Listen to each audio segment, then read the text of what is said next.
nakita ko po siya sa panaginip ko. Sabi ko, "Anak," sabi ko gano'n, "Anak." Tapos pagharap niya, sabi niya, "Mommy." Sabi ko, "Anak." Tapos nagyapo-sampo kami. Sabi ko, "Anak." Hinag niya po ako. Nag-hug po kaming dalawa. Tapos iyak ako ng iyak. Tapos hanggang sa magising ako, iyak ako ng iyak.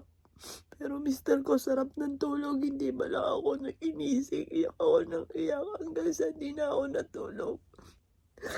Miss na miss ko na yung aking anak. Sobrang miss ko na siya. Hindi ako makapaniwala hanggang sa ngayon na wala na yung anak ko. Patatlong beses ko pa lang po siya napapanaginipan. At ang panaginip ko po nung unang araw po niya ng burol, napanaginipan ko po, ito po yung damit po niya, yung favorite po niya. Tapos iba po yung mukha niya, yung nakanganga po siya, yung patay na po siya. Tapos yung pangalawa, yung ito nga po, yung ito pa rin yung damit po niya. Pero ang ganda-ganda na po niya, yung mahaba po yung buhok po niya. Tapos kagabi lang, yung pinaka patatlo kong panaginip, nakita ko po siya, nakapink siya. Tapos sabi ko, "Anak." Sabi niya, "Mommy." Tapos nag-iyakan po kami, nag-hug po kami dalawa. Sakit-sakit, hindi ko makakalimutan. Kahit nagagalit sa akin mister ko kasi hindi daw po matatahimik si Joey. Hindi ko magawa. May araw na miss ko na yung anak ko. Hindi ako makapaniwala na wala na yung anak ko. Na dati-rati laging may nagtitimpla sa akin ng kape. "Mami, I love you. Aalis na ako. Mami, nandito na ako sa school. Mami, papauwi na kami." Miss ko na yung anak ko. "Mami, gusto kong gumala. Gusto kong kumain." Miss ko na yan ako. Sabi ng doktor, maganda naman po yung result ng kidney nyo, pero parang hindi ka masaya. Hindi ko lang po masabi sa doktor. Magiging masaya lang ako pag nandyan yung anak ko. Sobrang sakit. Miss ko na po ang anak ko. Anak. Miss ko kita.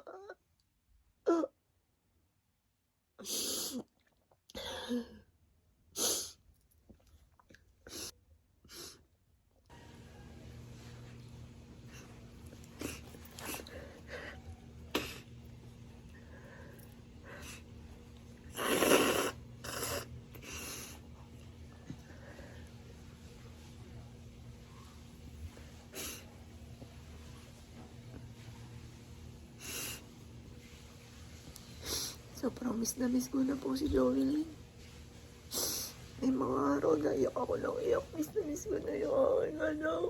Ano ko kapaliwala ka na yung anak ko. Tabi-tabi.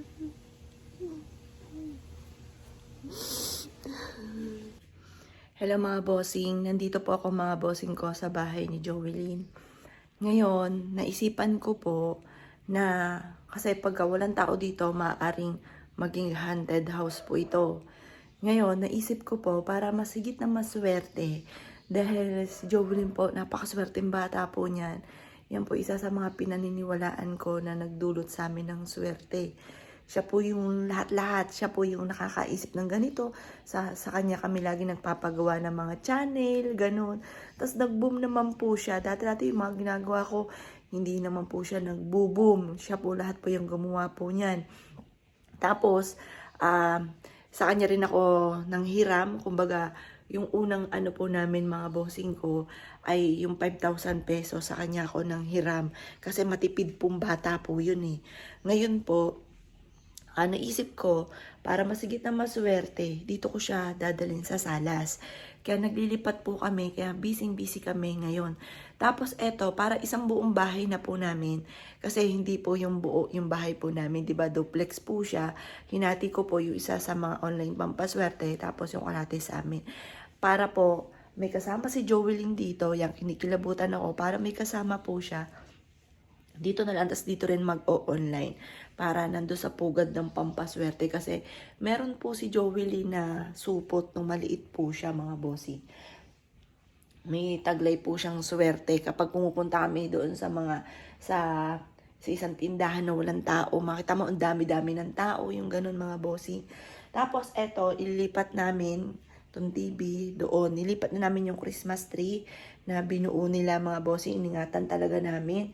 Dahil nga po, bubuin nga po namin yung ilang mga natanggal. Kasi binuo ni Joelyn po yun. Hindi ko na siya tatanggalin bawat taon, laging Christmas. Gas, yan po. Tapos, eto, hindi pa kami tapos. Marami pang mga naiwan sa labas. Yan po siya. Yan. Maswerte po yan dahil yan po ay isa sa mga ang utak niyan ay si Joelyn. Siya po yung nagsabi na, Mami, diba tayo? Kasi may tinda po kami matagal na. Maliit pa po siya, kalakaladgad ko po yan, kasama ko po yan. Na nagpupunsoy kami, ano po kami, mga bossing, meron po kami pwesto dati sa pabilyon. Na yun nga po, na kulang lang sa puhunan, lubog sa pagkakautang, pero nung okay naman po siya, nag-jump ako sa ibang negosyo. Doon po nagkanda, lintik-lintik, mga bossing.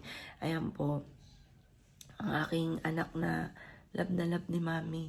Tapos kahit nakatapos ng 40 days to, na ano na siya kagabi. Tapos nag-insenso ako dito. Yan. Sabi na nga ba kasi nakikita ko na ano na yung kandila. Kaya nagsisindi na ako ng panibago. Yan, kahit araw-araw na po yan. Kahit tapos na yung 40 days. Sabi nila pagka tapos ng 40 days pwede na. Pero sa akin hindi. Araw-arawin ko po yan na merong kandila pa rin po. At saka fresh na sunflower na favorite ni Joelyn. Ayan po yan. Tapos pasyalan ko lang po yung aking anak. Hello anak. Love you. Dito po kahit mag-insenso ka, amoy pa rin po yung pabango po niya. Hindi siya nabaho yung amoy ng kwarto. Ang bango pa rin. Bango po. Ayan, I love you anak. Ayan. Ngayon po, teka, hanapin ko lang. Kasi naka-pink siya eh. Marami naman po siyang pink na damit. Hindi ko sure kung ano yung talagang totaling suot po niya. Yan, marami po siyang pink. Basta naka-pink po siya, mga bossing. Naka-pink po siya na damit. Tapos, ayan. Ngayon po, pagka nang pumapasok ako dito, hindi ako natatakot. Gusto ko pa nga po siyang makita. Kaya kinakabahan po ako. Ano po, nakita ko siya kagabi.